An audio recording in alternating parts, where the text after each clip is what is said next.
We're going to use mathematical induction to prove this partial sum expression.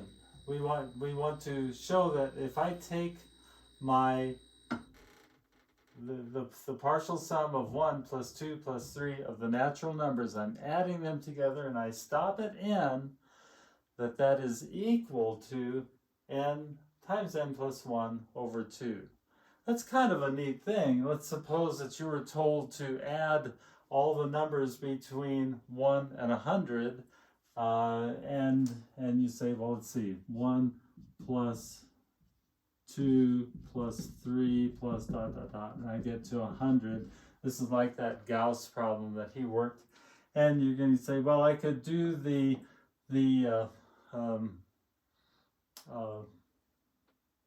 partial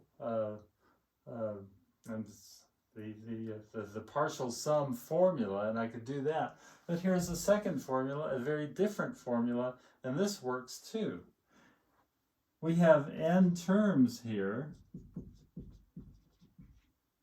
Well, we have 100 terms here. N is 100, so n is equal to 100. And if we ask ourselves, what is 100 times 101, and then divide it by 2, we're going to get that same answer, 50-50, that we got before using the partial sums formula. But you know, that's nice, and it's we can say all day long, well, this works, I'm sure it works. Look, I'll show you a few. Well, we need to prove it, and here's how we do it, using mathematical induction. I'll just shorten it to math induction. Step 1, show that it works for n equal to 1. Is it true that 1 is equal to, this is, now I'm not talking about what my value is, it just happens to be the same thing, but this is my first term. Is it true that this is equal to 1 times 1 plus 1 divided by 2? Well, 1 plus 1 is 2, 2 times 1 is 2, 2 divided by 2 is 1. So yes, it works. And you can do the same if you want to for 2 and 3 and 4, and you'll start seeing the pattern. But let's jump right to step 2, and that's that we assume that it works for n equal to some k. We don't know what k is. Again, it could be 13. It could be 13,005. It could be some big number, some little number, but it has to be a positive integer because that's our domain for sequences. We assume that it works for that, and then we want to 3 show that it works for n equal to k plus 1. So we've shown that it works for 1, we assume that it works for k, and here we go.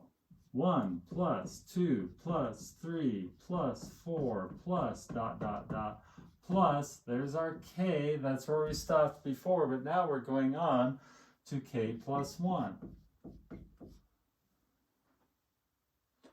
What is this equal to?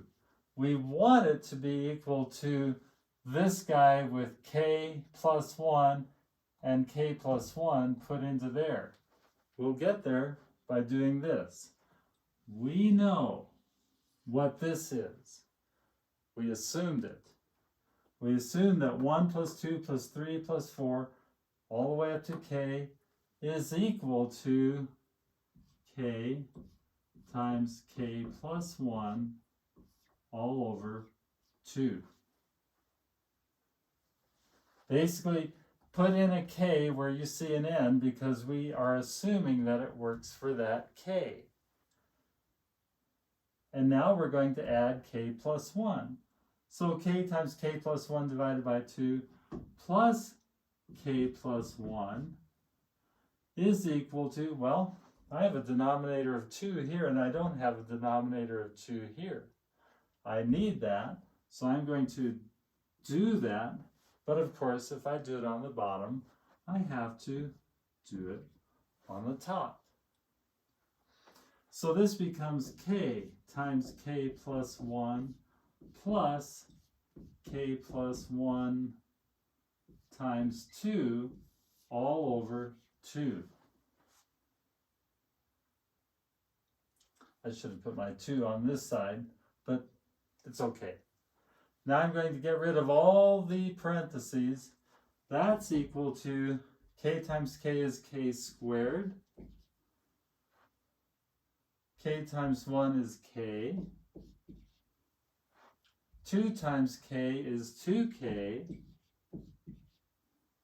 2 times 1 is 2, and that's all over 2.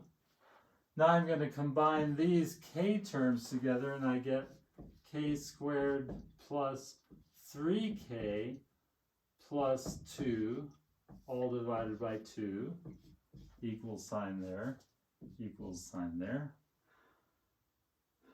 And this I can factor.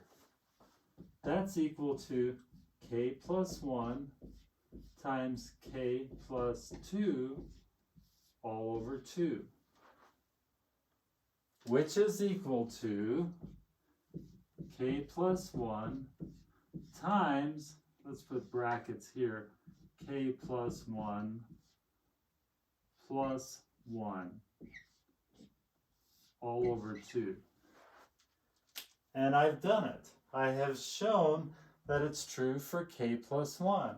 Sure enough, if I put k plus 1 in there and k plus 1 in there for n, and then add the other one and divide it by 2, I get that.